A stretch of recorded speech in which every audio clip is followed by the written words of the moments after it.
আসসালামু আলাইকুম রহমতুল্লাহ। প্রিয় দর্শক, আপনারা স্ক্রিনে দেখতে পাচ্ছেন গতকালকে সংসদ অধিবেশনে জামাতের এই এমপি তারেক রহমান বেগম জিয়ার অনেক গুণগান গেয়েছে।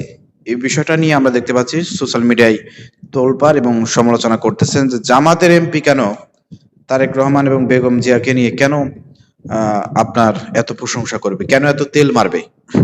জামাতের এমপির তো তেল মারা উচিত হয় নাই। তো প্রিয় দর্শক, তিনি বক্তব্যের সময় পেয়েছেন 6 মিনিট। 3-4 মিনিট ধরেই বেগম জিয়া তারেক রহমানকে নিয়ে কথা বলেছে।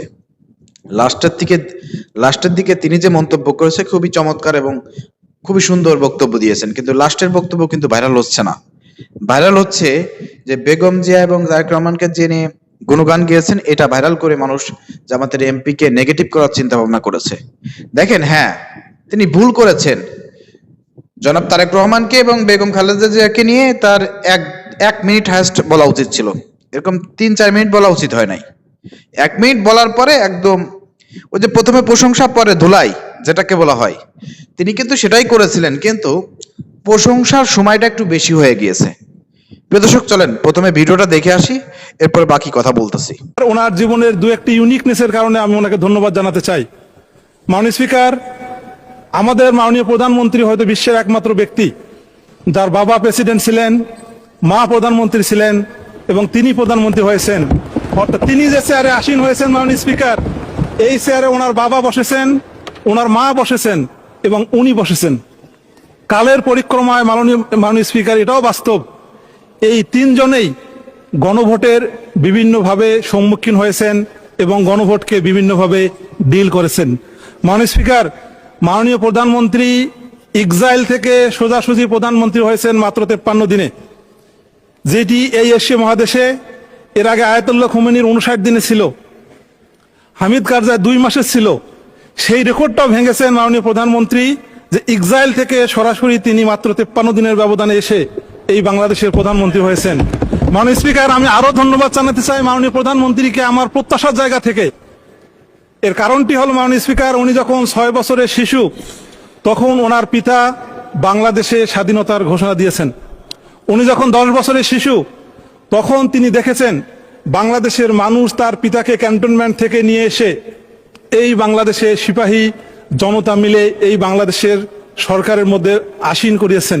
মাননীয় স্পিকার, 26 বছর বয়সে উনি দেখেছেন যে ওনার মা বাসা থেকে কি করে বাংলাদেশের মানুষ এই দেশের প্রধানমন্ত্রী করিয়েছেন। মাননীয় প্রধানমন্ত্রীর জীবনের এই ইউনিকনেসকে যেমন আমি খুব শ্রদ্ধার সাথে মনে করি। মাননীয় স্পিকার, কষ্টের যে দিক সেটি হলো 2006 সালে আমরা যখন ছাত্র নেতা ছিলাম, আমরা দেখেছি কোন পরিস্থিতিতে মাননীয় প্রধানমন্ত্রীকে এই দেশ ছাড়তে হয়েছে। মাননীয় স্পিকার, 14 বছর যখন ওনার বয়স, তখন বাংলাদেশের একজন সবচেয়ে জনপ্রিয় প্রেসিডেন্টকে কিভাবে এই বাংলাদেশে শহীদ করেছে ওনার পিতাকে, উনি সেটা সাক্ষী। মাননীয় স্পিকার, উনি ওনার ভাইকে হারিয়েছেন, তার সাক্ষী। মাননীয় স্পিকার, উনি ওনার মাকে এই বাংলাদেশে অনেক বঞ্চনার জিনিস দেখেছেন, উনি তারও সাক্ষী। প্রিয় দর্শক, সম্পূর্ণ ভিডিও আপনারা ইউটিউব ফেসবুক থেকে দেখে নেবেন। আমি মূল বিষয়টা আপনাদের সামনে তুলে ধরতেছি। অনেকে জামাতের এমপি কে ভুল বুঝতেছেন, যেহেতু তিনি সর্বপ্রথম এইবারই তিনি সংসদে প্রথম এসেছেন এবং তিনি বুঝতে পারেন নাই, সময়টা খুব দ্রুত চলে যাবে। কিন্তু হ্যাঁ, তিনি প্রথম 1-2 বাক্যে যে প্রশংসা করেছিলেন এটা ঠিক ছিল, কিন্তু পরবর্তীকালে আরো যে গভীরভাবে তেল মারলো তারেক রহমানকে এবং বেগম খালেদা জিয়া সহ প্রেসিডেন্ট জিয়া রহমানকে যেভাবে তেল মারলো, এই তেলটা আসলে প্রকৃতপক্ষে বিএনপির লোকজন মারবে এবং আমরা আগামীতে দেখতে পাবো কিভাবে তেল মারে, সেটা দেখতে পাবো। কিন্তু এটা জামাত নেতাদের কিন্তু আসলে মানায় না। এটা আমি বলেন, আপনি বলেন, জামাতের নেতাকর্মীরা সবাই কিন্তু এখানে খুব কষ্ট পেয়েছে। জামাতের এই এমপি যে এভাবে বিএনপি নেতাদের তেল মারবে, এটা কিন্তু কখনোই কেউ আশা করে নাই। বিএনপির লোকজন বিএনপি নেতাকে তেল মারবে, এটা স্বাভাবিক ব্যাপার, এটা মেনে নিতে পারে। কিন্তু জামাতের এমপি তারেক রহমান সহ বেগম জিয়া সহ এই জিয়া পরিবারকে এভাবে তেল মারবে, এটা কিন্তু কেউ কখনো আশা করে নাই। এই জন্য কিন্তু সবাই একটু মনে কষ্ট পেয়েছে এবং ক্ষুব্ধ হয়েছে ওই এমপির উপরে। প্রিয় দর্শক, এই এমপি হচ্ছে কুড়িগ্রাম 3 নম্বর আসন, মোহাম্মদ মাহবুবুল আলম, তিনি জামাতের এমপি। প্রিয় দর্শক, তো এইভাবে তার কাছ থেকে আশা করে নাই।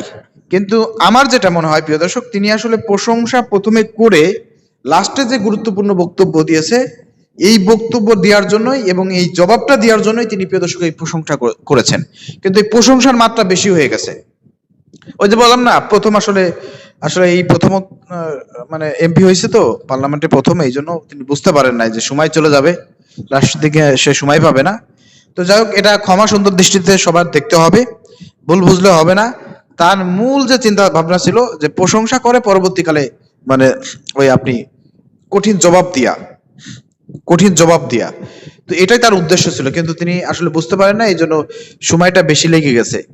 আর এই যে যে সমালোচনা আমরা আজকে করতেছি, সবাই সমালোচনা করতেছেন, এই সমালোচনা কিন্তু তার কান পর্যন্ত পৌঁছে গেছে, এবং তিনি নেক্সট বক্তব্য দেওয়ার আগে কিন্তু তিনি এই বিষয়গুলো খেয়াল করবেন এবং তিনি বুঝতে পারবেন সারা বাংলাদেশে তাকে নিয়ে যে সমালোচনা হচ্ছে, তার দলের নেতাকর্মীরা সমালোচনা করতেছে, অতএব এই ধরনের বক্তব্য আর দেওয়া যাবে না, এই তেল আর মারা যাবে না।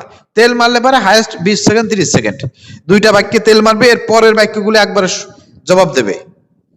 আশা করি যে তার এই বক্তব্যের পরে তার শিক্ষা হয়েছে এবং এই সমালোচনার পরে তার শিক্ষা হয়েছে, নেক্সট হয়তো এই ভুল করবে না। অর্থাৎ ভুল বুঝলে হবে না প্রিয় দর্শক, আমরা সমালোচনা করব তার সংশোধনের জন্য, পরিবর্তনের জন্য, কিন্তু একেবারে বিরোধিতা করব মানে একদম কিছু না বুঝেই, বিষয়টা কিন্তু এরকম না। ঠিক আছে, আমাদেরকে বুঝতে হবে তিনি কেন এই বক্তব্য দিয়েছেন, বক্তব্যের পিছনে রিজনটা কি ছিল, চিন্তা চেতনা কি ছিল, এগুলো বোঝার চেষ্টা করতে হবে। আশা করি আপনারা বুঝতে পেরেছেন প্রিয় দর্শক, নেক্সট হয়তো ইনশাল্লাহ হবে না। তো আপনাদেরকে এটা বোঝানোর জন্যই যে অনেকে ভুল বুঝতেছেন, জামাত এমপির উপরে অনেকে ভুল বুঝতেছেন, এই মাহবুবুল আলমের উপরে, এজন্য আমি আপনাদেরকে বিষয়টা বুঝাই বললাম। ঠিক আছে, আশা করি আপনারা বুঝতে পেরেছেন। ধন্যবাদ।